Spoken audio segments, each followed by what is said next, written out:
O sea, ingresé por el link que me enviaste luego. Y ya conectó todito, sí, ya estoy en clase nomás luego.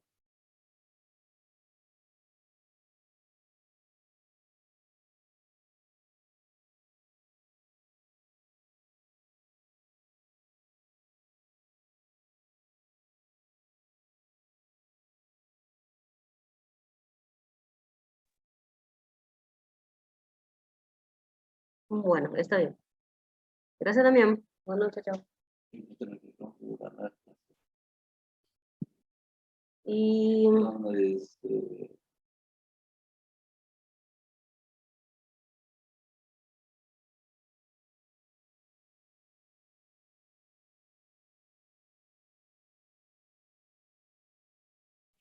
Estamos más en la reunión, profe.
O sea, poder enviar más tu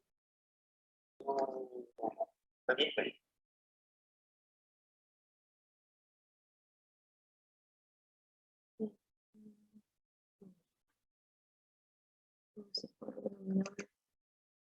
Ese sería F5 para agrandar, ¿verdad? Ahí No, ya, no te grabo. ahí ya está. Y está. Este sos vos, doctor. No, no. Ya está activado, ya todo, Y para conectarnos, ya está conectado. y todavía no está habilitado allá, ¿verdad? ¿Cuál? Y allá arriba del micrófono. Allí. Sí, está todo. ¿Está todo? Sí, está todo. Así que está escuchando. Sí, puedes probar con tus alumnos y ver si están o no. Gracias. Un ratito nomás, ¿no?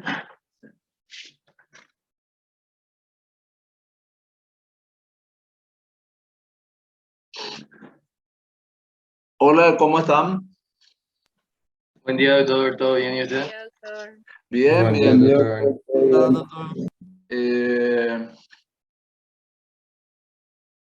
Yo tuve un problemita, estoy teniendo un problemita ahí para empezar la clase, me van a tener un poquito de paciencia.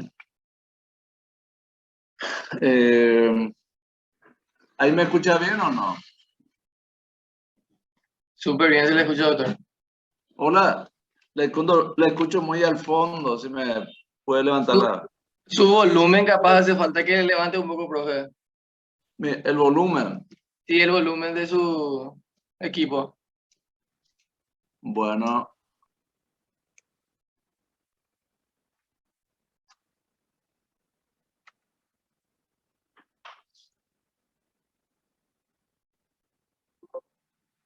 ¿Y ahí qué tal? Nosotros le escuchamos bien, doctor. Bueno, yo también la escucho bien. Bueno, voy a empezar con la prueba de la otra vez, ¿verdad? El examen está más o menos, ustedes ya saben cómo se rinde entonces Medicina 2. El método no va a variar hasta el final, si Dios quiere. Y ahí se ven, por ejemplo, que yo no invento temas para la prueba. El que participa en la clase al menos tiene la ventaja de, si no me quiere escuchar, por lo menos que vean la clase, que graben la clase. Bueno, le puedo decir que hay 5 aplazados y hay 5 también con 60%. Es decir, que esos 60% prácticamente está entre aplazado y no aplazado. 10 entonces lo que está en esa capilla. Entonces, lo único que yo le pido es que tiene que estudiar. Ahora es el momento que tiene que estudiar y no dejar a última hora, porque a última hora después se le encima todos los exámenes, todas las pruebas. Y no es no es de otro mundo al menos. Es cuestión de asistir a la clase. ¿Alguna pregunta que ustedes me quieren hacer antes de empezar la clase?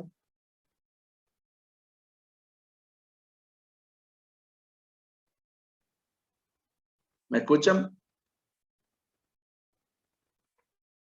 ¿Verdad? Doctor, súper bien. Sí, doctor, se escucha. Por No mi hay parte, no ningún... hay ninguna pregunta por mi parte. Bueno, listo, listo. Y ahora quiero empezar un tema que muchas veces no sabemos si dentro de qué campo cae, si es dentro de clínica médica o dentro de cirugía, pero yo le quiero dar la clase en lo que uno tiene que saber como internista, ¿verdad? Y hay algunos pacientes que ustedes van a encontrar que está internado en clínica médica y otros que está internado en cirugía. Es el tema de la pancreatitis aguda. Entonces, quiero que los primeros 48 a 72 horas, sobre todo la pancreatitis aguda moderada, grave, requiere, por ejemplo, que le siga un internista. ¿Por qué? Porque el cirujano en este caso muchas veces no se puede hacer nada. A partir del cuarto, quinto día recién se define si una pancreatitis aguda se complica. Cuando se complica la pancreatitis, generalmente ya cae dentro del campo de la cirugía. Y antes del quinto día muchas veces no se puede determinar. Es por esa razón que la tomografía, al principio, si es que hace falta la tomografía, cuando hay dudas del diagnóstico de pancreatitis aguda, al principio, antes del cuarto día, si se hace una tomografía, se tiene que hacer una tomografía simple del abdomen, ¿no? Y a partir del cuarto, quinto día, generalmente lo que se hace es una tomografía contrastada. ¿Y eso para ver qué? Para ver la morfología del páncreas. Si es un páncreas necrosado, si se forman quistes, hemorragia, etc. Entonces, eso tiene que ser con tomografía contrastada. Y generalmente se hace a partir del cuarto, quinto día. Entonces, en los primeros días, la tomografía generalmente no hace falta. El diagnóstico, como vamos a ver, se hace por la clínica y por el laboratorio. No, muchas veces ni por ecografía. La ecografía sirve para ver si hay litiasis o no en vesícula o en colédoco, porque muchas veces se puede ver cómo está el diámetro del colédoco. Para eso es útil la ecografía. No es lo tanto para describir el páncreas como es. Pero hay veces, ¿por qué? Porque en la pancreatitis aguda hay muchos gases y por culpa de los gases no se puede ver bien el páncreas. Entonces, vamos a ver, vamos a ir desmenuzando esto, que hay que hacer, qué es lo que es importante en los primeros 24, 48, 72 horas, que generalmente el manejo, si es posible, tiene que ser hecho por internista, por clínico. Y a partir del cuarto, quinto día, generalmente es lo que se complica, ya sea con necrosis pancreática, con hemorragia, con quiste, etc. Es ahí donde entran los cirujanos. Bueno, en cuanto a definición de pancreatitis aguda, es un proceso inflamatorio agudo del páncreas. Proceso inflamatorio agudo del páncreas.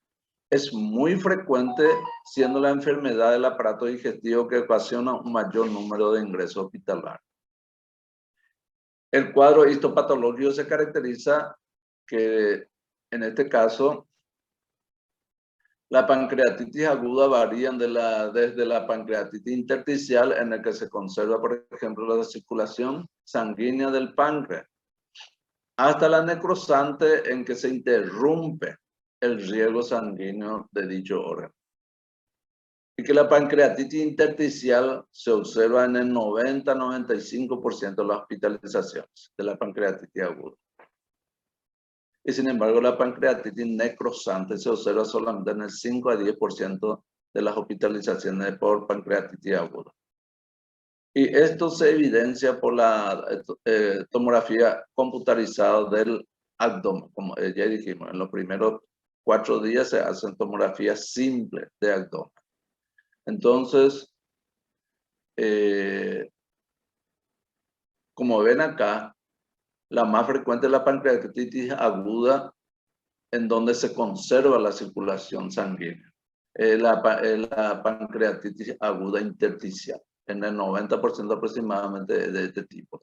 Y muchas veces no compromete tanto la vida del paciente. Sin embargo, en el 5 a 10% de los pacientes hay en este caso la pancreatitis aguda necrosante, en que está comprometida la circulación. En cuanto a patogenia, la aceptada es la autodigestión del páncreas, ¿verdad? Sí. Permiso com a tarde, pero não está passando la diapositiva. Está em definição aún. Ah, bueno. No. Bueno, enseguida entonces voy a solucionar este problema. ¿Ah? Un ratito.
dinero y ellos no reciben la imagen. Ahora se puede ver la imagen. No, Sí ve, pero no pasa. Está en definición. No, no pasa. No pasa. Voy a tratar otra vez, sí, un ratito nomás. ¿Y ahora qué tal? Sí, puede hacer correr. Ahí corre. Pero no sé si cuando le da presentación va. Y creo que así nomás va a tener que ver el doctor, porque si no se va a trancar otra vez. Si les parece bien. Sí, se ve súper bien. Bueno, perfecto. Gracias. Es todo.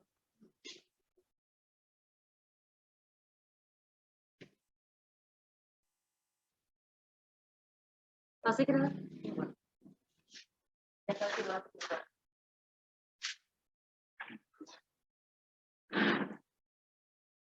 ya se ve, ¿verdad?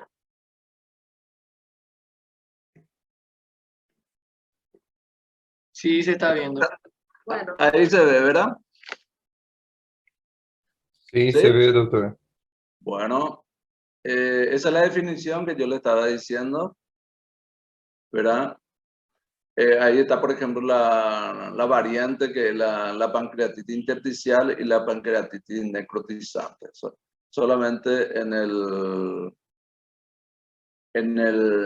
5 a 10% de lo que se ve la forma grave de la pancreatitis.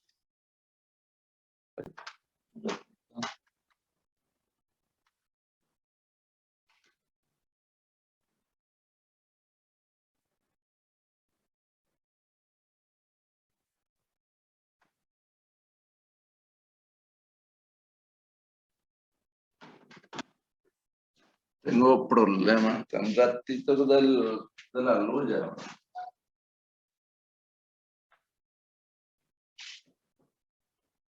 Fernanda. Fernanda.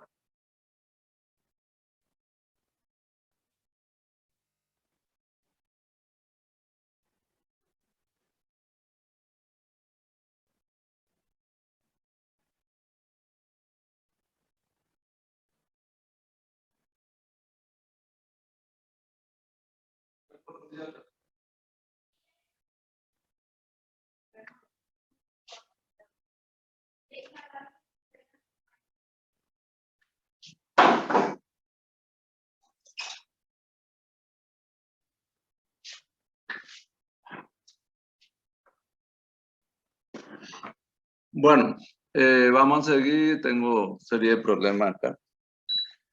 Ahí me escucha bien, ¿verdad? Sí, doctor, se te escucha bien. Bueno, vemos entonces la definición del cuadro histopatológico. En cuanto a patogenia, la más aceptada es la autodigestión.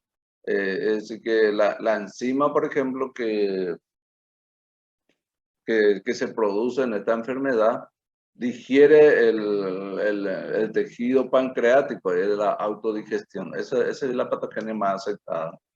Surge la pancreatitis aguda cuando la enzima proteolítica, que son los tricinógenos, quimotricinógenos, etcétera, son actividades en las células acinares del páncreas y no en el interior del intestino. Lo que hay que tener en cuenta es que los cálculos vesiculares en el 30-60% vienen a ser el origen, al menos, de la pancreatitis aguda o es la causante. El alcohol se produce en el 15-30% y posterior a una CPR siempre es en el 5-10% y en la hipertrigliceridemia. Nosotros los clínicos vemos mucho la pancreatitis aguda que se produce en el cuadro de hipertrigliceridemia. Ustedes tienen que saber que los pacientes que tienen triglicéridos muy altos, estamos hablando de triglicéridos de 700, 800 y eso, que lo que hay que decirle a los pacientes que no es problema cardiovascular lo que van a tener tanto con triglicéridos muy altos, sino es problema de pancreatitis aguda, ¿verdad? Entonces, hay que alertarle a nuestro paciente que si tiene triglicéridos muy altos, que puede sufrir una pancreatitis aguda.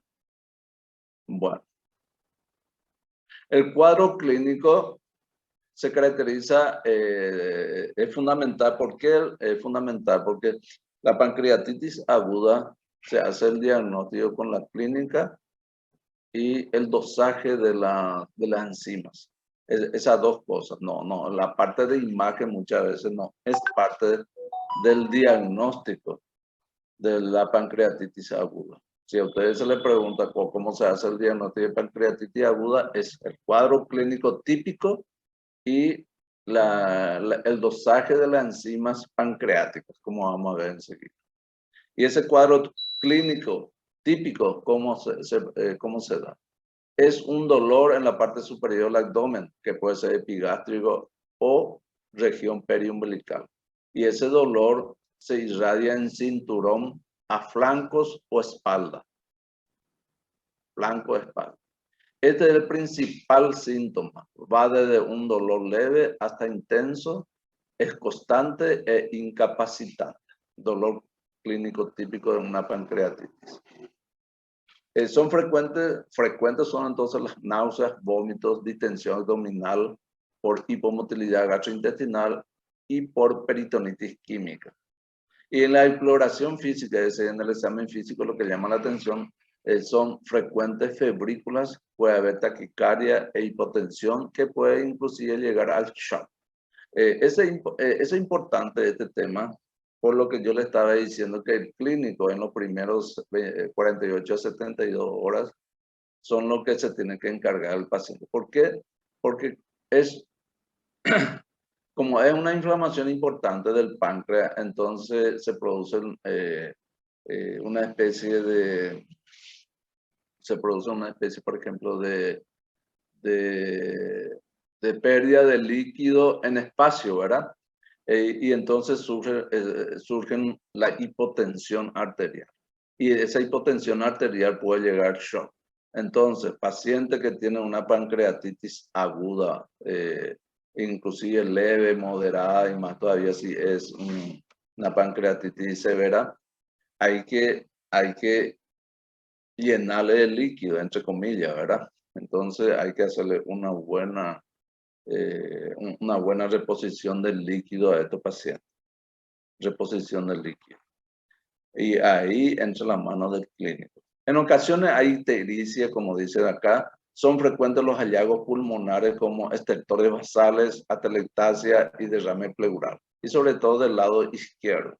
Del lado izquierdo al menos son frecuentes la atelectasia e inclusive derrame pleural que puede haber. Hay dolor al tacto y rigidez muscular abdominal con disminución o desaparición del ruido hidroaéreo. Sí, entonces, si en el examen a ustedes se les pregunta sobre paciente, por ejemplo, esto a lo mejor les sirve ya sobre paciente, ¿cómo es el examen abdominal? Si cómo están los ruidos hidroaéreos en los primeros días de una pancreatitis, como hay un hilo ahí, hilo intestinal, entonces hay disminución o desaparición de ruidos hidroaéreos. Eso tiene que saber usted. Entonces, dolor, el cuadro clínico importante, dolor en epigastrio, la irradiación que tiene que saber. Y segundo, muchas veces hay inclusive una pequeña irritación ahí en epigastrio, una pequeña defensa. Y sobre todo, la disminución o desaparición de ruidos hidroaéreos.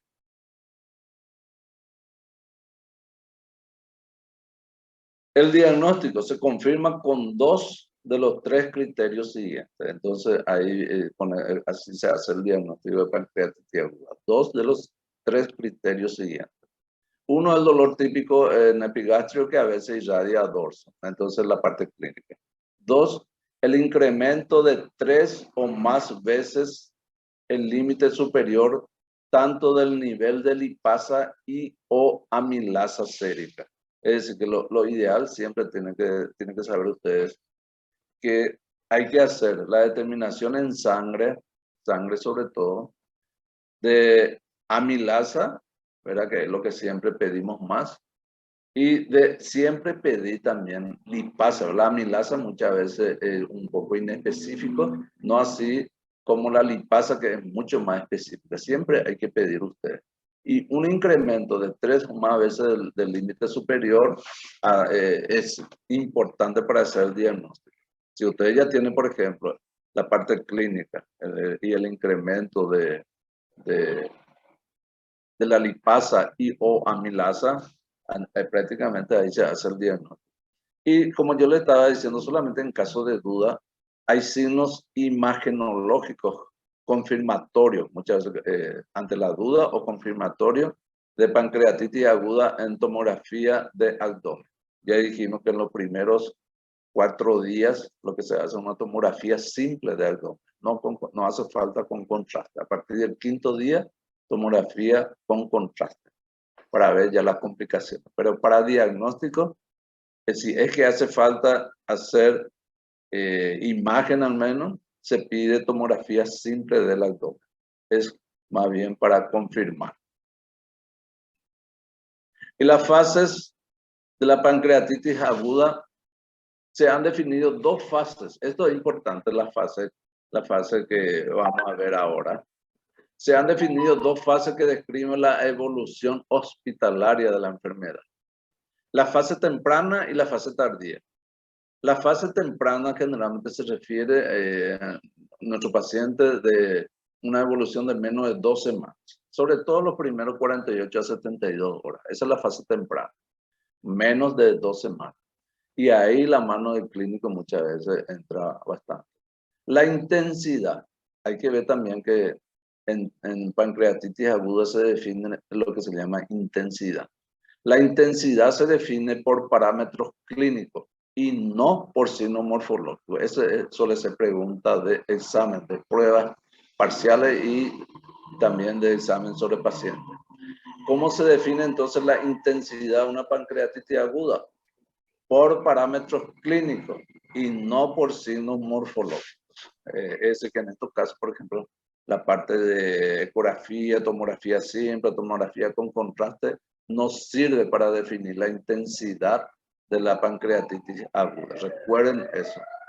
Recuerden, es importante. Casi todos los pacientes se presentan con CIR. Ustedes saben lo que es CIR, ¿verdad? Y en caso de persistir el paciente, en caso de persistir el CIR, ¿verdad? El paciente puede presentar insuficiencia de órganos cuando persiste, por ejemplo, el CIR. El CIR ya sabemos que su componente, hay como 4 componentes entre fiebre, ¿verdad? La parte de hipotensión y eso. Y son 4 los componentes del CIR. Y si el CIR persiste con solo 2 componentes del CIR, entonces uno hace el diagnóstico de que está presente el CIR. Y en caso de que el CIR persiste, puede presentar este paciente lo que se llama insuficiencia de órganos. Esta insuficiencia de órganos, lo que siempre el clínico tiene que estar pendiente. Si nuestro paciente en el término de 24, 48, 72 horas no tenga insuficiencia de órganos. Es necesario valorar 3 aparatos para evaluar insuficiencia de órganos. ¿Cuáles son? La parte entonces respiratoria, cardiovascular y renal. Entonces, para ver si nuestro paciente no tenga insuficiencia de órgano, entonces hay que valorar siempre 3 órganos o sistemas: respiratorio, cardiovascular y renal. La insuficiencia, estamos hablando de insuficiencia de órganos. La insuficiencia persistente de órganos, mayor a 48 horas, eso es lo que le estaba diciendo, es el signo clínico más importante en lo que se refiere a intensidad en una pancreatitis aguda. Es decir, que en los primeros 72 horas uno lo que tiene que definir siempre la intensidad de la pancreatitis aguda. ¿Cómo se define la intensidad de la pancreatitis aguda? Estudiando 3 órganos.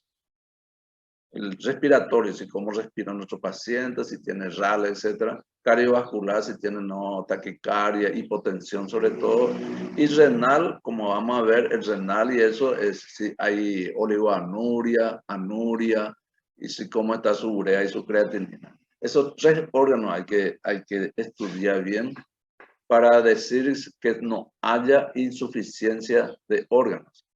La insuficiencia de órganos en los primeros 72 horas es muy importante. Y la insuficiencia persistente de órganos, mayor a 48 horas, como dice acá, es el signo clínico más importante en lo que se refiere a la intensidad de una pancreatitis aguda. Mucho cuidado entonces. Acá entra la mano del clínico. Yo siempre digo eso a los cirujanos, que esos 72 horas hay que ver la intensidad de la pancreatitis. ¿Cómo se ve la intensidad? Valorando 3 territorios, ¿verdad? Respiratorio, cardiovascular y renal. Porque la insuficiencia persistente de órganos. Hay veces que nuestro paciente a lo mejor tenga hipotensión, tiene un poco de febrícula o inclusive fiebre, pero tiene hipotensión, tiene taquicardia, tiene taquipnea, etc. Pero es pasajero, no es persistente. Cuando es pasajero, muchas veces el pronóstico de la pancreatitis aguda mejora bastante, pero si la insuficiencia es persistente de los órganos, ahí es el problema que muchas veces aumenta la gravedad de una pancreatitis. Por lo común no se necesita, ni se recomienda tomografía computarizada en las primeras 48 horas de hospitalización. Eso es lo que yo le estaba diciendo. Solamente cuando hay dudas o cuando hay veces que se quiere confirmar, por ejemplo, una pancreatitis, ahí se suele hacer la tomografía simple de abdomen, pero por lo común no se necesita. Y a usted se le puede hacer la pregunta, ¿cómo se hace el diagnóstico de pancreatitis aguda en los primeros 72 horas, 96 horas? En la fase tardía, que es más de 2 semanas, a partir de 2 semanas, la fase tardía tiene evolución lenta y duradera y se necesitan a veces estudios de imagen en búsqueda de complicaciones locales. Eso es lo que yo le estaba diciendo. Muchas veces los estudios de imagen es útil en la fase tardía de una pancreatitis. Yo creo que la fase temprana de la pancreatitis comprende sobre todo los primeros 72 a 96 horas. Esa es los primeros 3-4 días. Esa es la fase temprana, en lo que hay que ver la intensidad de la pancreatitis aguda. Y la fase tardía muchas veces viene a ser la complicación. En este caso lo que es interesante es estudiar la morfología de órganos, ¿verdad? Cómo está el páncreas, si no tiene necrosis, si no tiene hemorragia, etc. Bueno. Y sin embargo, en la fase temprana, lo que interesa viene a ser la intensidad de la pancreatitis. ¿Y cómo se determina la intensidad de la pancreatitis? Estudiando clínicamente estos 3 aparatos que vimos para ver, porque son los que definen prácticamente la gravedad de una pancreatitis aguda. Yo creo que lo ideal en toda pancreatitis, sobre todo en la pancreatitis moderada a severa, en los primeros días entra un clínico hasta el día 4 o 5 más o menos, y a partir del 4 o 5 día ya entra el cirujano para cuando haya si por ahí puede haber una complicación morfológica, llámese necrosis, llámese hemorragia o quiste, por ejemplo, de un paciente. Y acá justamente nos dice la intensidad de la pancreatitis aguda. Se han definido 3 clasificaciones de intensidad de la gravedad. La intensidad entonces de la pancreatitis puede ser leve, moderadamente grave y grave. Esos son los grados. La leve no presenta complicaciones locales ni insuficiencia de órganos. Entonces en la pancreatitis aguda, según la intensidad, Si es leve, no tiene complicaciones locales ni insuficiencia de órgano. Cede por sí sola en 3 a 7 días. Esta es la mayoría de lo que tenemos de pancreatitis aguda. Ahora, en cuanto a la intensidad moderadamente grave, la insuficiencia pasajera, hay insuficiencia pasajera de los órganos que dura menos de 48 horas. O puede haber complicaciones locales o sistémicas. Es también la moderadamente grave. Puede haber insuficiencia pasajera. O puede haber también complicaciones. Solamente que la insuficiencia en este caso es pasajera, la insuficiencia de órganos. Sin embargo, en la intensidad grave de la pancreatitis aguda, hay en este caso la diferencia es que la insuficiencia es persistente, no como la moderadamente grave que es pasajera. Y en la leve que no hay luego insuficiencia de órganos. Entonces, en la grave la insuficiencia de órganos es persistente y dura más de 48 horas. En este caso, en la insuficiencia persistente se debe realizar la TAC o resonancia en búsqueda de necrosis o complicaciones o ambos factores. Cuando hay complicaciones persistentes, ya dijimos cómo se determinan las complicaciones. Cuando hay insuficiencia persistente de órganos, es decir, que si hay oliguria, hay disnea, hay insuficiencia cardíaca, taquicardia, etc. Entonces se habla de insuficiencia de órganos. La insuficiencia de órganos puede ser pasajero, como en la moderadamente grave, o puede ser persistente. Cuando la insuficiencia de órganos es persistente, más de 48 horas, ahí sí se debe realizar una tomografía o resonancia en búsqueda de complicaciones morfológicas, es decir, en busca de necrosis u otro tipo de complicaciones, de hemorragia, por ejemplo, a nivel de páncreas, o que tenga ambos factores. Eso es para ver la intensidad de la pancreatitis aguda. Acá, por ejemplo, se encuentran los factores de riesgo de una pancreatitis aguda, es decir, sobre todo lo que presenta pancreatitis aguda grave. ¿Cuáles son los factores de riesgo? Hay factores de riesgo de gravedad y marcadores de gravedad en la internación o en términos de 24 horas. Bueno, vamos a pasar nomás. Pueden ustedes ver ahora esto con su instructor en la parte práctica.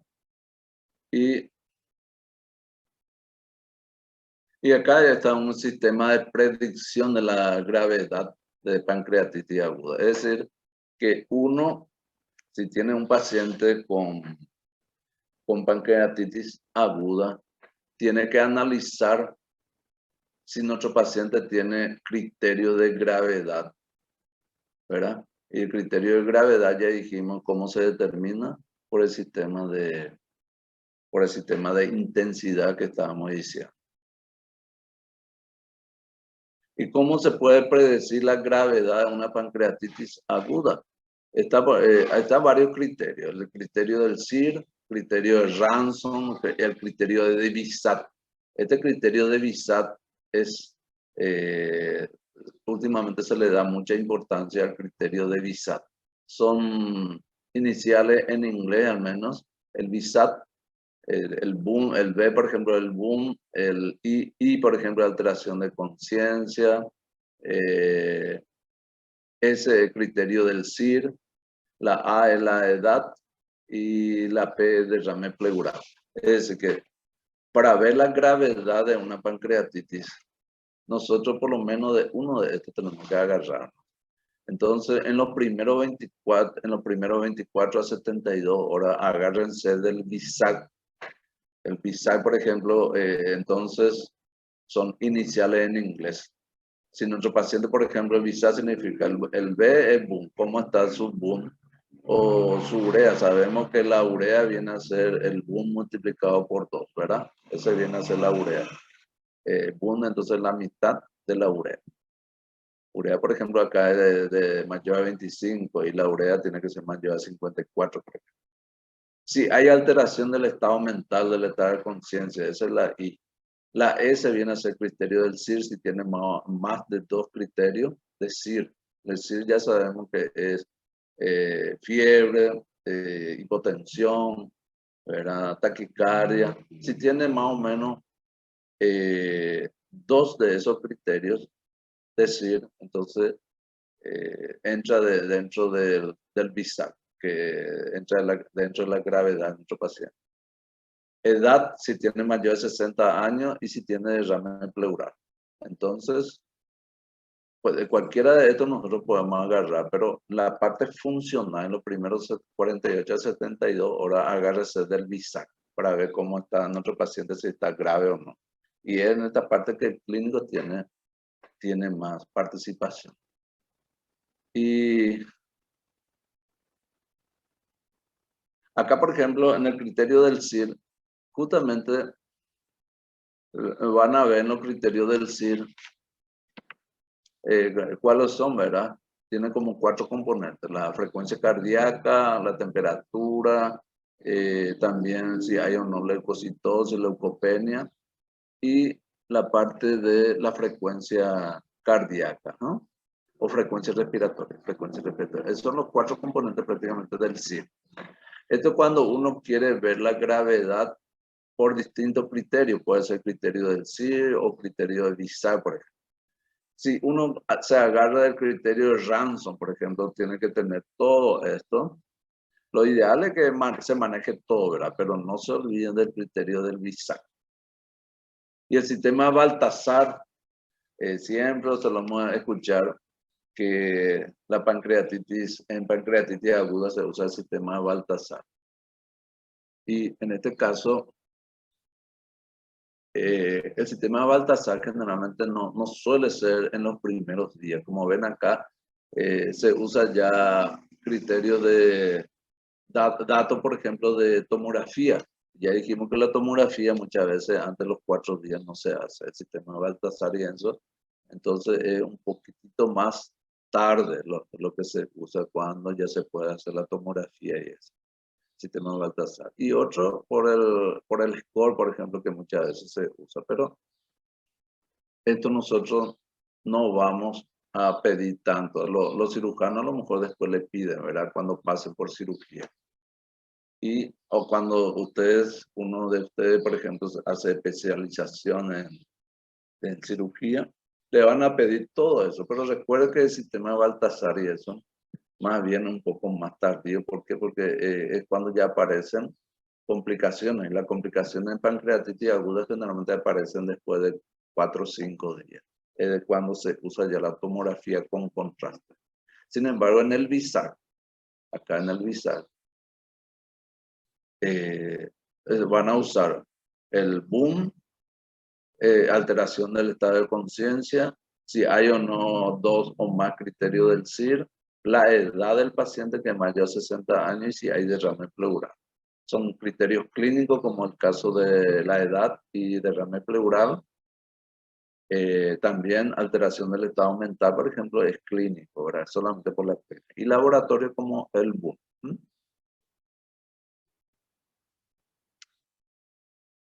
Y acá se encuentran los diagnósticos diferenciales y qué hay que hacer para distinguir de otra enfermedad. Van a estudiar con sus instructores la parte práctica. Y el tratamiento de pancreatitis aguda. En este caso, al principio, al menos el tratamiento de una pancreatitis aguda, ya sea leve, moderada y sobre todo severa, se parecen y donde está el signo radical viene a ser la hidratación. En la hidratación, entonces, hidraten bien al paciente con pancreatitis aguda, porque hay pérdida de líquido, lo que nosotros solemos decir en el tercer espacio. Y muchas veces es la causa de la hipotensión y del estado de shock que puede tener el paciente. Ahora, como el tratamiento, están las medidas generales. Este es un tratamiento en general, ya sea leve, moderada, severa al principio. La medida general comprende el de monitorizar al paciente, signos vitales, saturación de oxígeno, diuresia, etc. Hacer una monitorización analítica, pedir, por ejemplo, el calcio, la glucosa, pedir hematocrito. Hematocrito generalmente se pide para ver el grado de hidratación de nuestro paciente. Muchas veces cuando está deshidratado nuestro paciente, el hematocrito suele estar aumentado. Pedir PCR, leucocitos, pedir la función renal, etc. Pedir el BUN, urea, creatinina, etc. Estas son las medidas generales. En caso de gravedad de nuestro paciente, es decir, en caso de intensidad grave, cuando hay aparición de fallo orgánico, hay que ver el traslado a la unidad de terapia intensiva.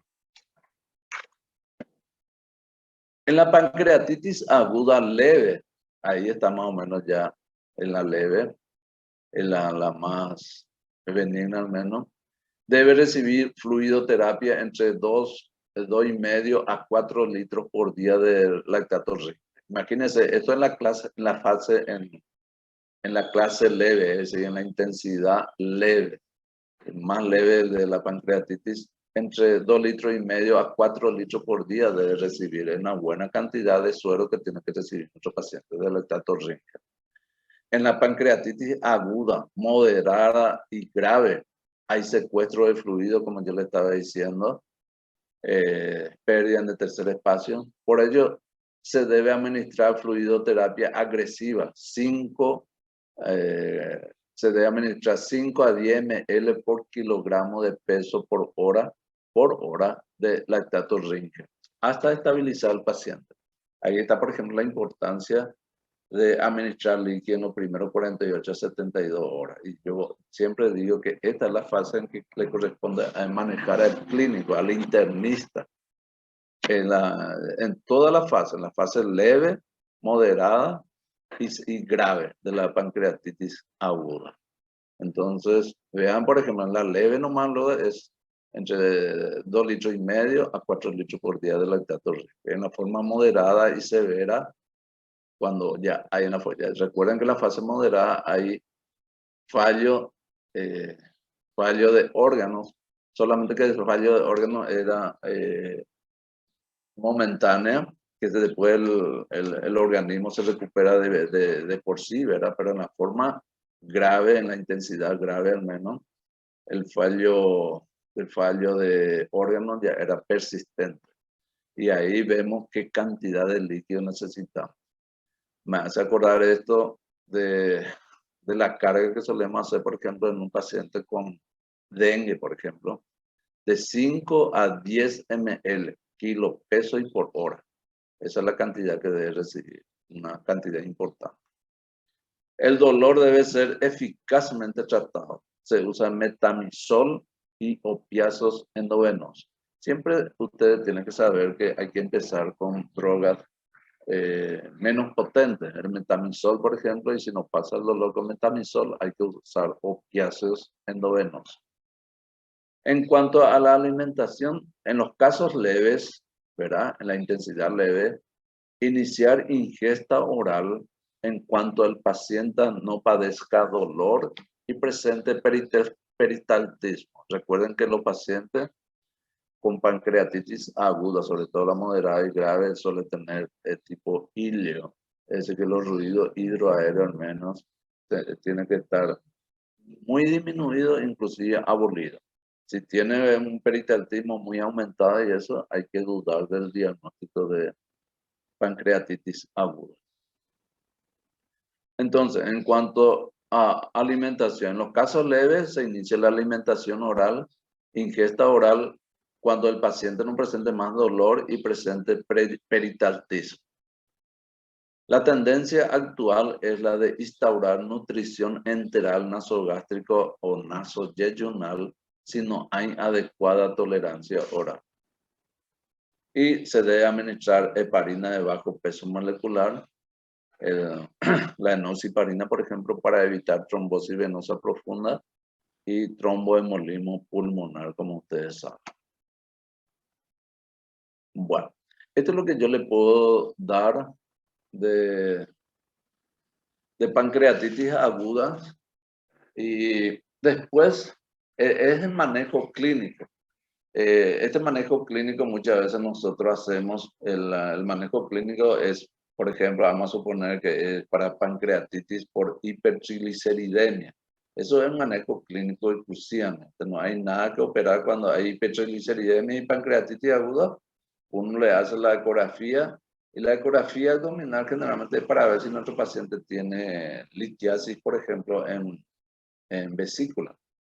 O cómo está, por ejemplo, el diámetro de su coledo, pues si hay duda de que tenga litiasis cerca ya de que migró, por ejemplo, de la vesícula y se puede instalarse cerca del páncreas. En esos casos lo que se usa es la ecografía y le ayuda mucho al cirujano para ver si se tiene que ser sometido o no a intervención quirúrgica. Eso es cuando, por solamente si se presenta pancreatitis aguda por hipertrigliceridemia, en este caso no hay nada que operar.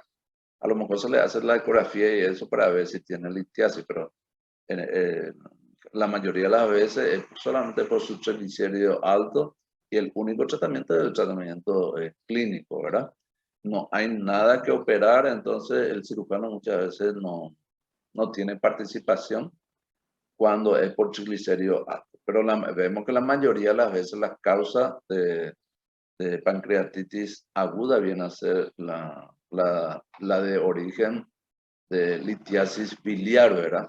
Entonces, acá si es de litiasis biliar, a partir del cuarto o quinto día sobre todo, después de un buen manejo clínico en los primeros 3 días, generalmente ya tiene que ser con ayuda del cirujano, el que tiene que evaluar el cirujano si en qué momento se tiene que operar. Muchas veces se opera antes de que salga de alta nuestro paciente con pancreatitis. Se opera y otras veces se puede operar inclusive cuando se recupera bien su pancreatitis y después de unos días entonces se presenta para una cirugía. Este ya es del manejo de un cirujano. Bueno, no sé si hay algunas preguntas.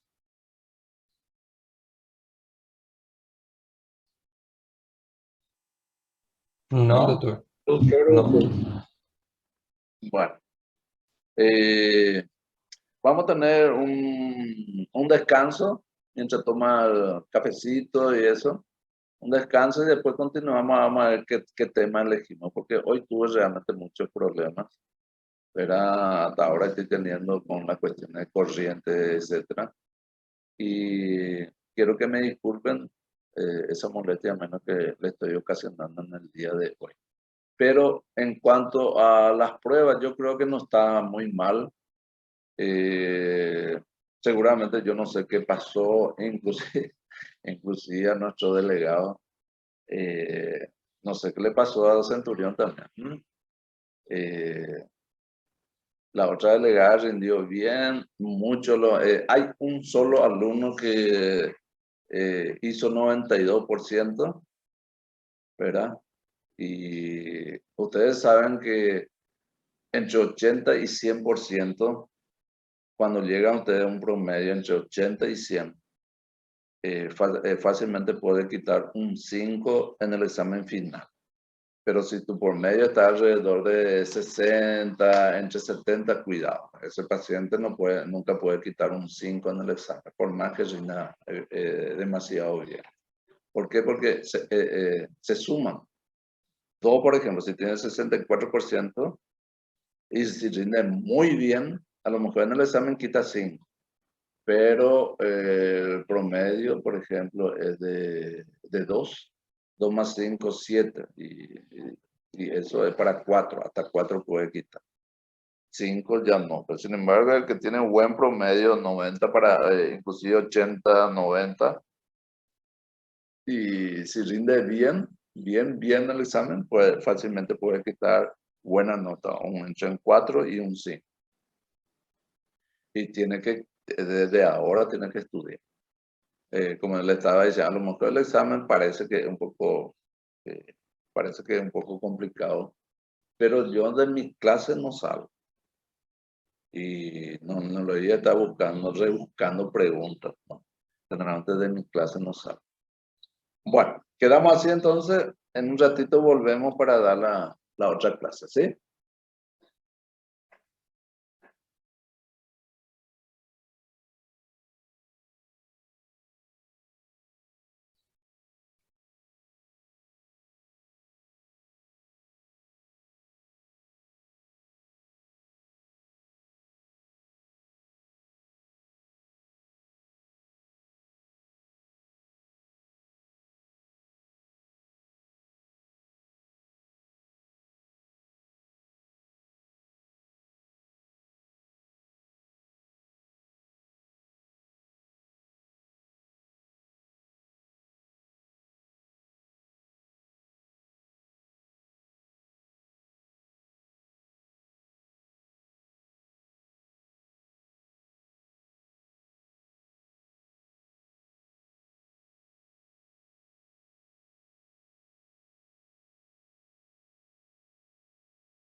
Olá, doutor.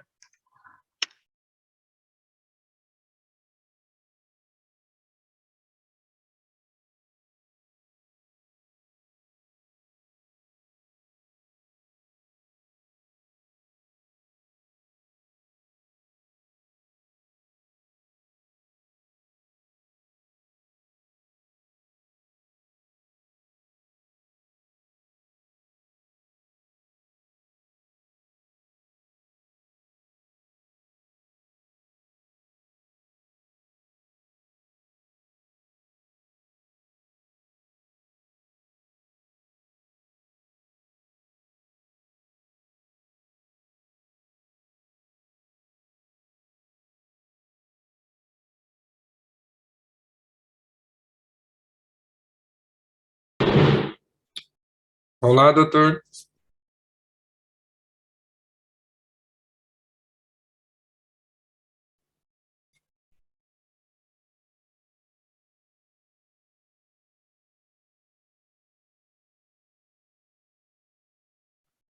Seguimos a classe porque meu grupo tem prática de pediatria às 10h30, doutor.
Y el iniciar video. Sí, ya está. Un ratito.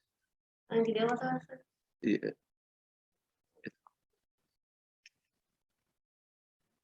no, Ah, ¿quieres cerrar?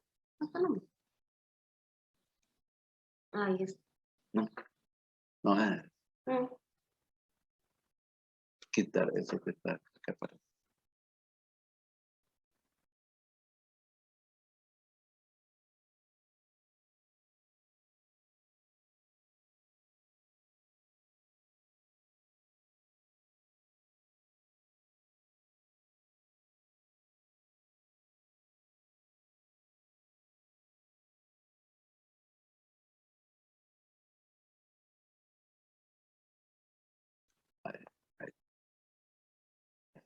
Ya, pues.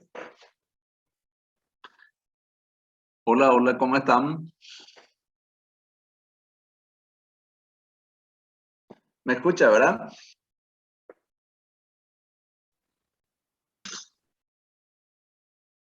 Bueno, Sí, bueno. sí, doctor, le escuchamos. Listo, listo. Ahora vamos a continuar una enfermedad que suele ser frecuente también. A lo mejor no manejamos tanto en pacientes hospitalizados, más bien son pacientes ambulatorios. Y es la enfermedad celíaca.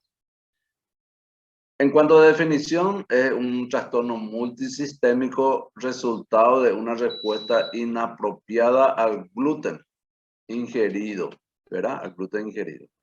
Y que está mediada por célula T que causa una lesión inmunomediada al intestino delgado en pacientes genéticamente predispuestos. Es decir que, por un lado, la enfermedad celíaca es una enfermedad genéticamente predispuesta, por eso que se ve mucho en la familia, en una familia, por ejemplo. Y que es un trastorno multisistémico. Está mediado por célula T y la lesión que más se ve es a nivel del intestino delgado, ¿verdad? Intestino delgado. El daño a la mucosa proximal del intestino delgado conduce a una mala absorción. Mucosa proximal, ¿no? Del intestino delgado. La parte proximal del intestino delgado sabemos que puede ser el duodeno, puede ser, por ejemplo, el ileum. Y el daño a la mucosa proximal del intestino delgado conduce a una mala absorción de nutrientes. Casi todos los sistemas corporales pueden verse afectados, pero los sistemas dermatológicos, hematológicos, neurológicos, musculoesqueléticos, endocrinos, reproductivos y digestivos son los más comúnmente afectados. Es por eso que le llama trastorno multisistémico. No solamente a nivel del intestino se ve el trastorno por una mala absorción, sino la mala absorción por culpa, por ejemplo, de esta enfermedad. Uno puede tener trastorno a nivel de la piel, a nivel de la sangre, a nivel neurológico, por ejemplo, músculo esquelético, endocrino, etc. En cuanto a la epidemiología, el promedio de edad en el momento del diagnóstico se encuentra en la quinta década de la vida. Y estoy hablando en los Estados Unidos. Y la prevalencia se ha multiplicado por 4 a 5 veces en las últimas décadas. La relevancia clínica, la enfermedad celíaca se asocia con diversas afecciones autoinmunes. Esto es lo que hay que ver, que la enfermedad celíaca de por sí es una enfermedad autoinmune y por lo tanto se asocia muchas veces con varias enfermedades autoinmunes, cuyo curso clínico puede verse afectado por el diagnóstico y tratamiento de la enfermedad celíaca. Aunque la mayoría de los pacientes responde bien al tratamiento con una dieta libre de gluten, la enfermedad no reconocida o no tratada se asocia con un aumento de la mortalidad y en el riesgo de padecer linfoma intestinal. ¿Quiénes deberían ser examinados, es decir, estudiados de una enfermedad celíaca? Según el Colegio Americano de Gastroenterología, establecen que se debe considerar las pruebas cuando un miembro de la familia de primer grado tenga una enfermedad confirmada por biopsia. La enfermedad generalmente se confirma por biopsia. Cuando uno sospecha de enfermedad celíaca, cuando hay criterios clínicos. Se refuerza con el análisis que se piden, que vamos a ver después, y se confirma con la biopsia. Un estudio retrospectivo reciente de la Clínica Mayo mostró una prevalencia del 44% en familiares de primer grado, con o sin síntomas. Ellos, por ejemplo, los americanos y eso fácilmente hacen los estudios genéticos. Los genes heredados de HLA-DQ2 y HLA-DQ8 son necesarios, pero no suficientes para que se desarrolle la enfermedad celíaca. La ausencia de ambos genes tiene un alto valor predictivo negativo y descarta la enfermedad, lo que es útil para seleccionar a los miembros de la familia que requiere estrategias adicionales de detección y prevención. Es decir, que en un paciente que tenga enfermedad celíaca, si se puede hacer estos estudios genéticos, HLA-DQ2 y HLA-DQ8, si salen positivos, refuerza la posibilidad de que tengan celíaca y hay que tener cuidado ya con estos pacientes, con esta persona. Sin embargo, si estos marcadores genéticos salen negativos en un paciente con antecedentes, en una familia con antecedentes de enfermedad celíaca, si esto sale negativo, prácticamente descarta que este paciente con el tiempo pueda tener enfermedad celíaca. Siempre la prueba de detección.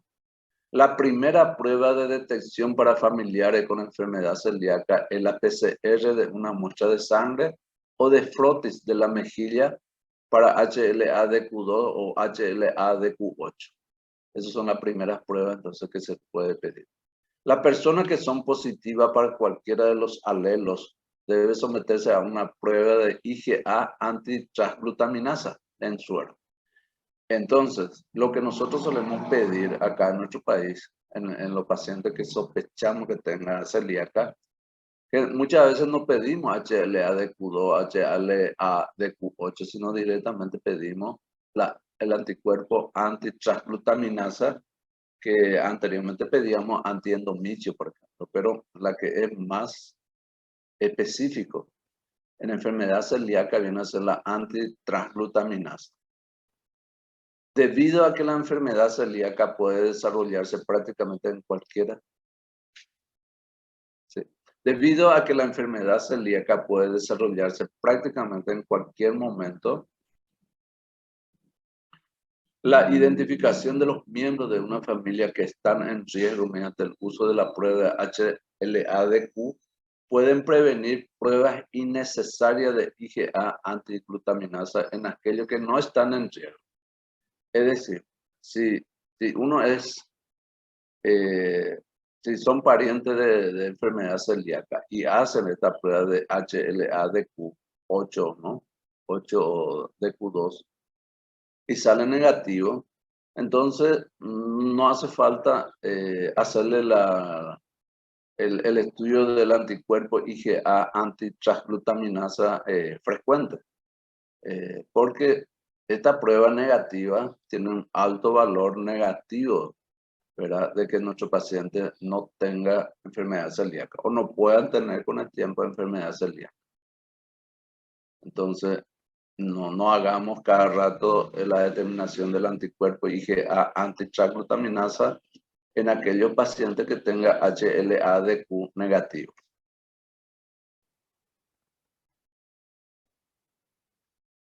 Siempre en prueba de detección, el anticuerpo IgA antitransglutaminasa, estos anticuerpos aumentan en la mayoría de los casos de enfermedad celíaca activa. Y la prueba de estos anticuerpos es el procedimiento de detección recomendado en niños mayores y adultos. Tiene una alta sensibilidad, 92.5, y una especificidad de casi 98%.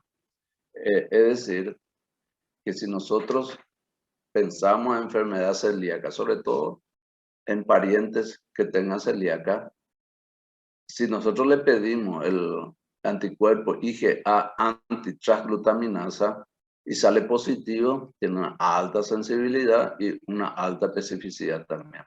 Acá justamente está el anticuerpo IgA antiendomicio, que es lo que más se usaba anteriormente, tiene una menor sensibilidad, pero tiene una alta especificidad del anticuerpo antiendomicio.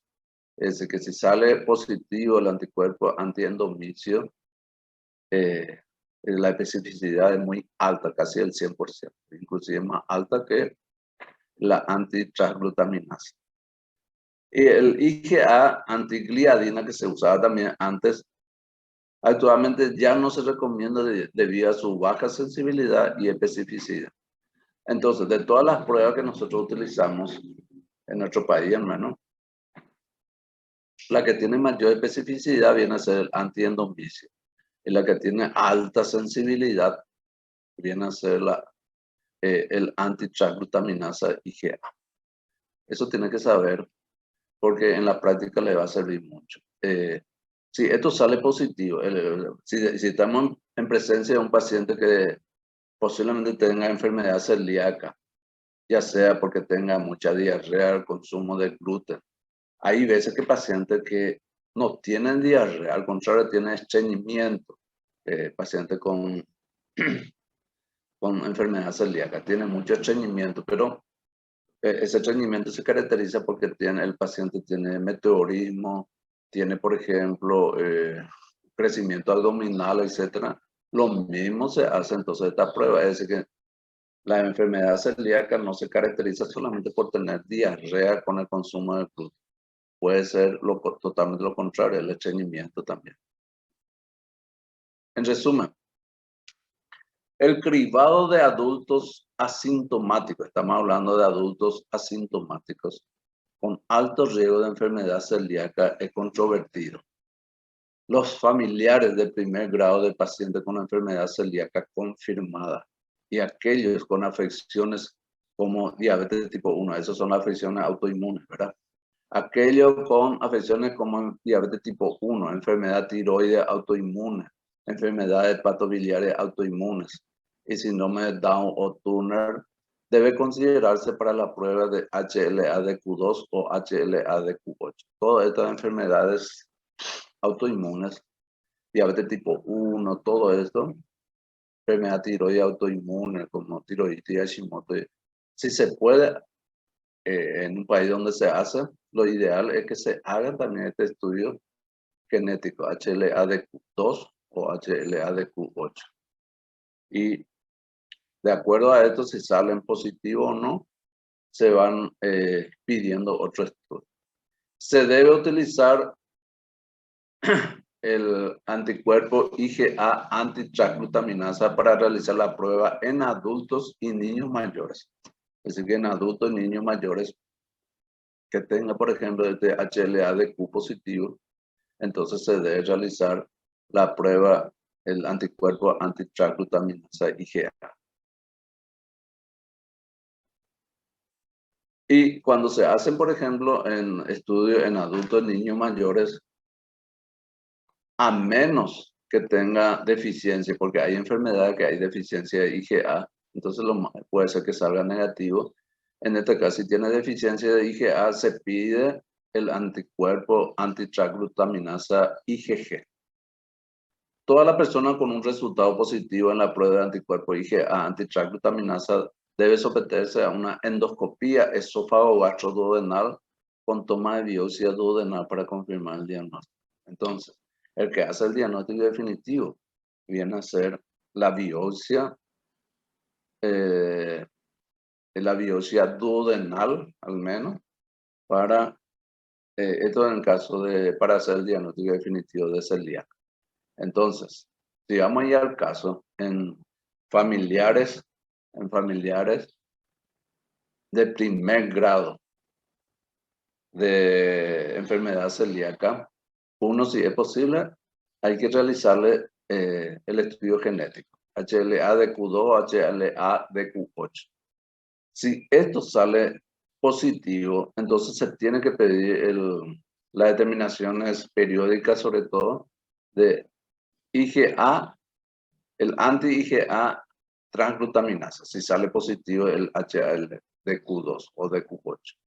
Si sale negativo, estamos hablando siempre en familiares, este estudio genético, entonces no, lo más probable es que este paciente, que esta persona, no pacientes, que esta persona, niños, adultos, y niños mayores y adultos jóvenes, lo más probable es que su prueba al menos del anticuerpo anti-transglutaminasa salga negativa. Entonces, no hace falta que cada rato se tenga que pedir el anticuerpo anti-transglutaminasa. Si sale negativo, HLA de Q2 o de Q8. Bueno, y si sale positivo, el HL de Q2 o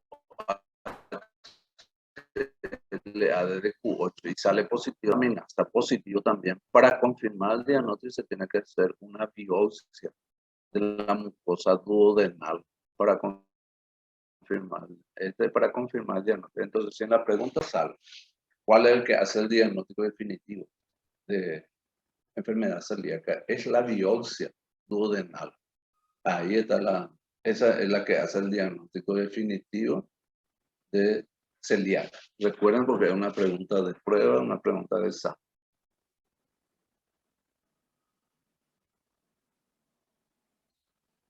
¿Qué signos y síntomas debería impulsar a los médicos a considerar un diagnóstico de enfermedad celíaca?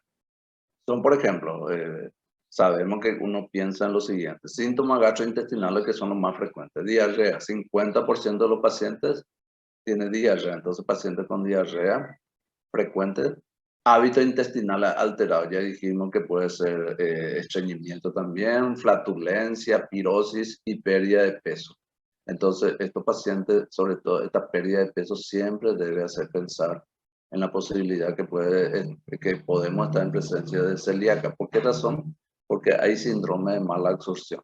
Por eso hay la pérdida de peso, hay deficiencia de vitamina, porque el trastorno de absorción también incluye la absorción de las vitaminas.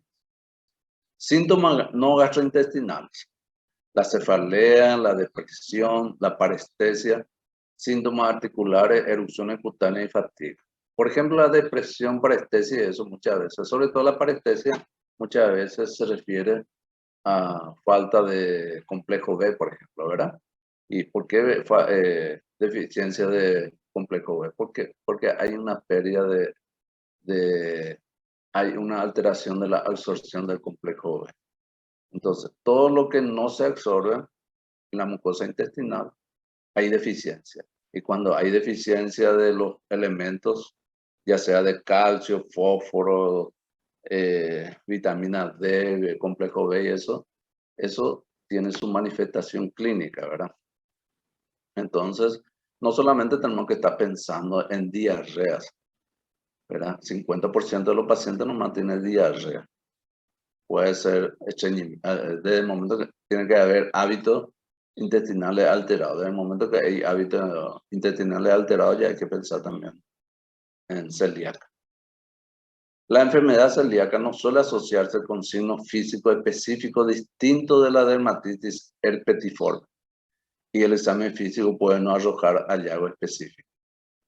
Es decir, que uno de lo que podemos ver es lo que se llama dermatitis herpetiforme. Es una lesión parecida al herpes que aparece y esto, por ejemplo, es un signo dermatológico, no un signo intestinal. Estas, por ejemplo, son las lesiones herpéticas al menos que nos hablan, ¿verdad? Que ante la presencia de este tipo de lesiones parecido al herpes, entonces nosotros tenemos que hacer es una manifestación no gastrointestinal, manifestación dermatológica, y que en donde tenemos que hacer pensar que podemos estar en presencia de una celíaca.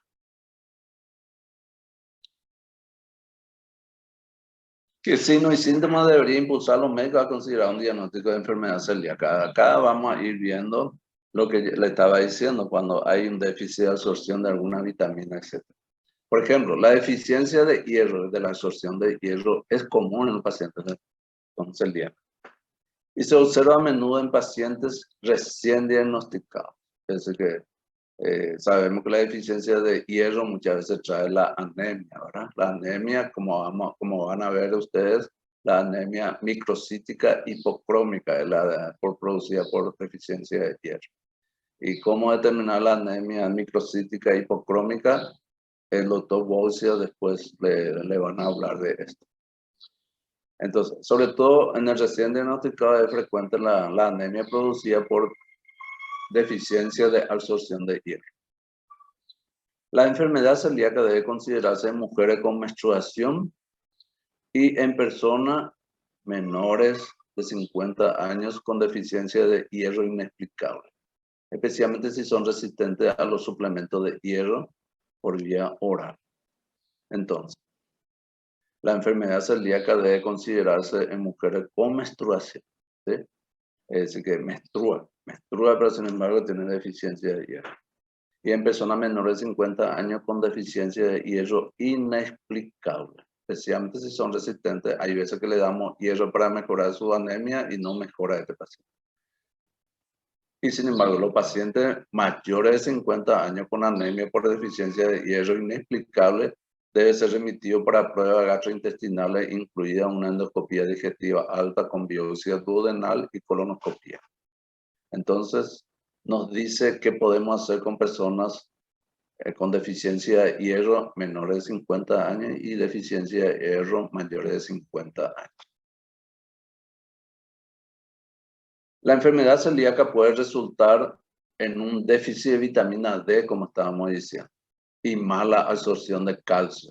Y los pacientes con enfermedad ósea metabólica inexplicable u osteoporosis severa debe ser evaluado para la enfermedad celíaca, inclusive en ausencia de síntomas gastrointestinales. Esto es importante.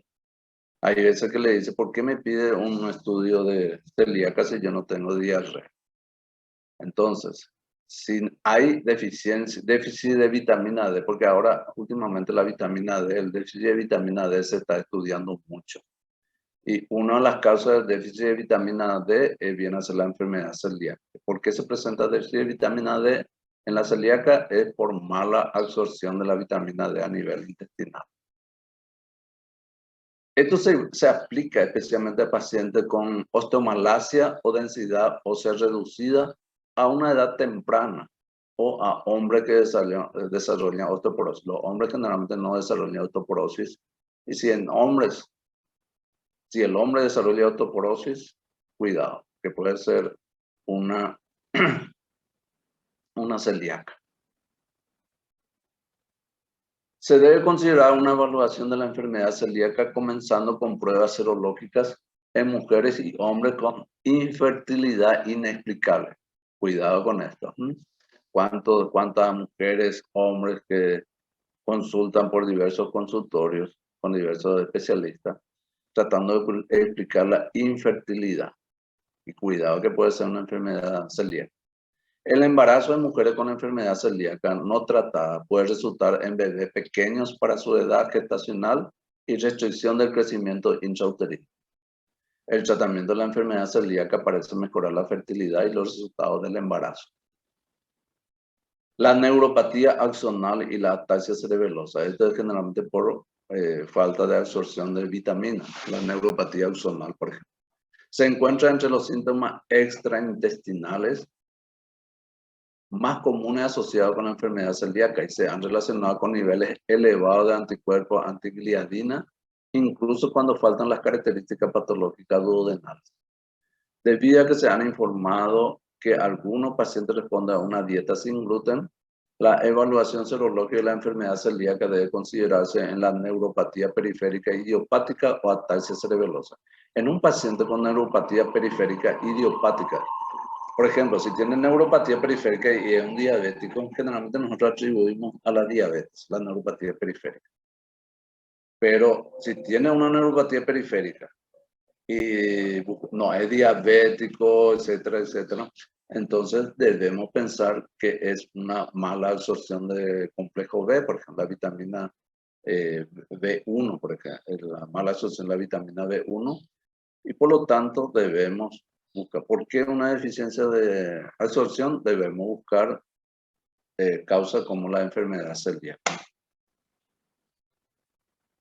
La dermatitis epetiforme que vimos reciente en la foto es una erupción pápulo-vesicular poco común, pero característica, que afecta a la superficie extensora de los codos, las rodillas y el tronco, y es intensamente pruriginosa,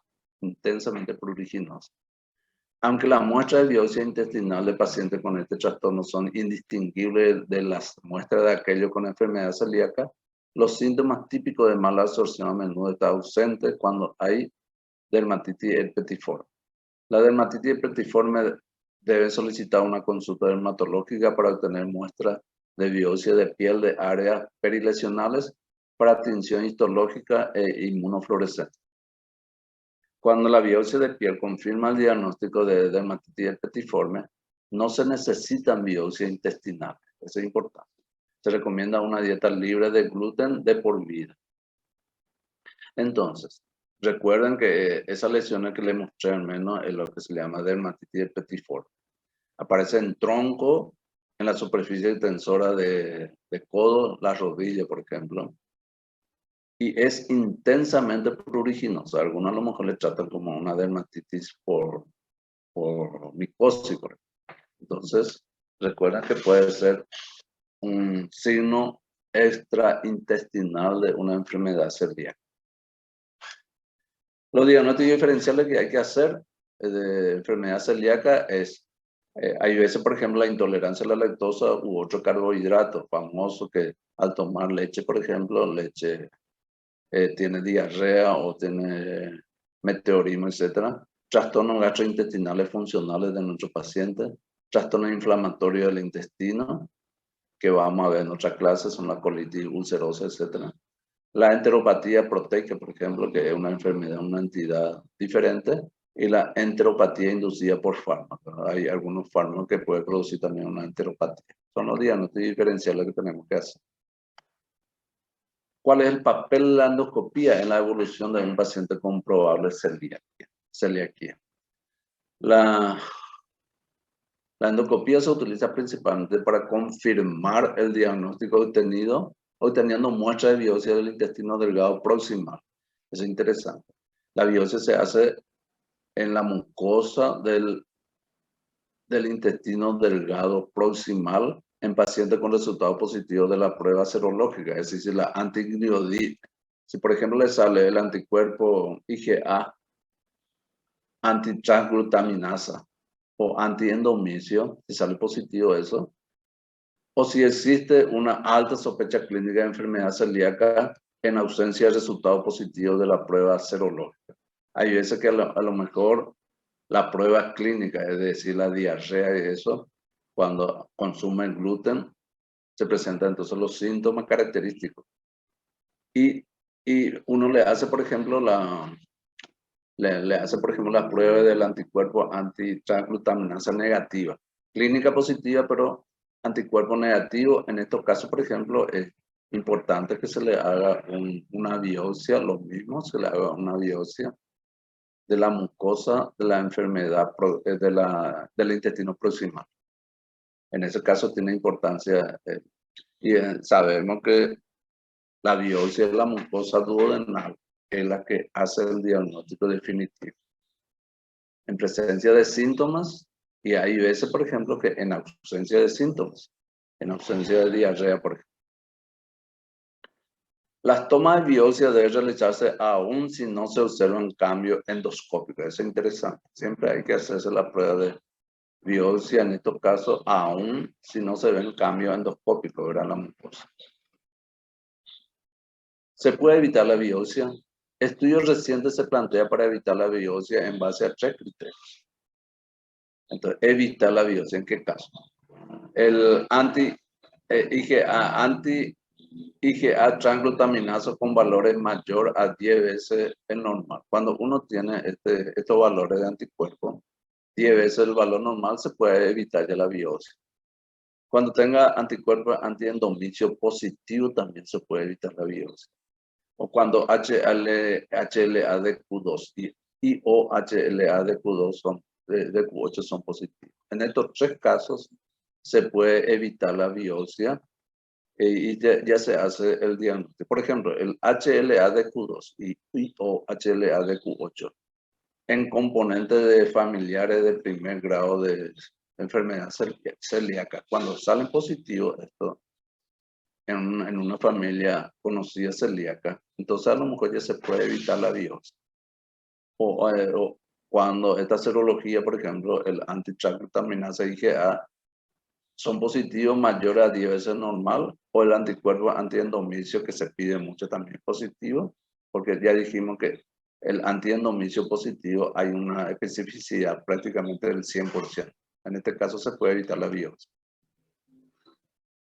La Asociación Estadounidense de Gastroenterología reconoce que un nivel de IgA antitransglutaminasa superior a 10 veces el normal y un resultado positivo para los anticuerpos antiendometrio tiene un valor predictivo positivo de casi 100%. Interesante. Pese a todo esto, se necesita más estudios antes de recomendar este enfoque y la guía norteamericana aún recomienda una biopsia confirmatoria. A pesar de todo eso, eso se podría evitar, pero no es tampoco el 100%, es decir que, como dicen acá abajo, ¿verdad? Esto,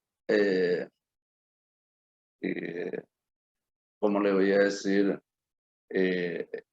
Esto que están viendo acá, yo le hice del Up to Date, una publicación al menos que cuando ustedes hagan ahora la residencia les va a servir mucho. Es decir, que esto no es del libro recomendado, es del el Up to Date, que es muy reciente, estos datos. El tratamiento. La dieta libre.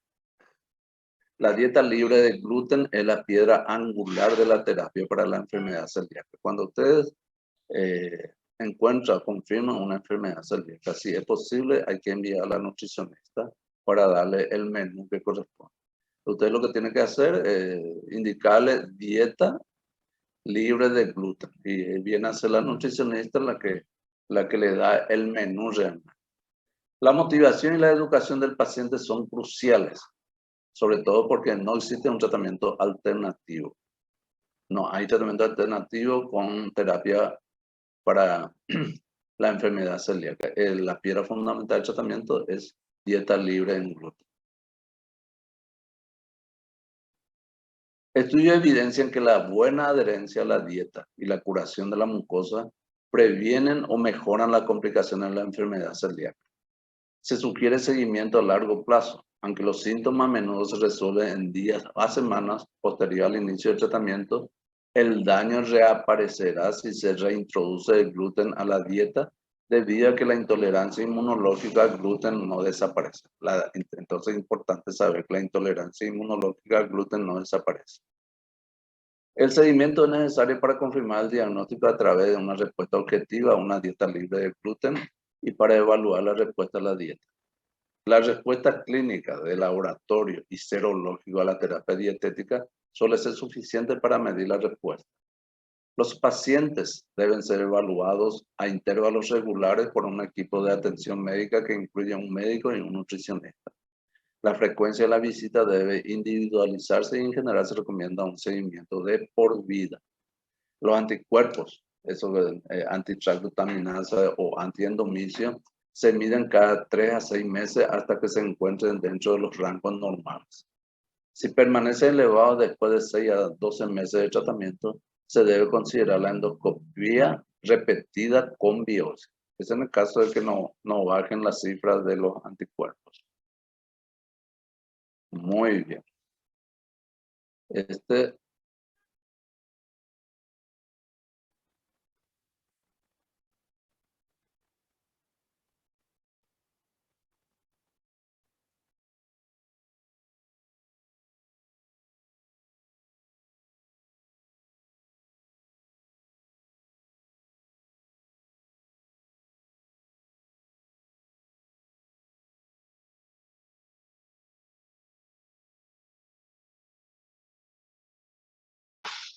Doctor,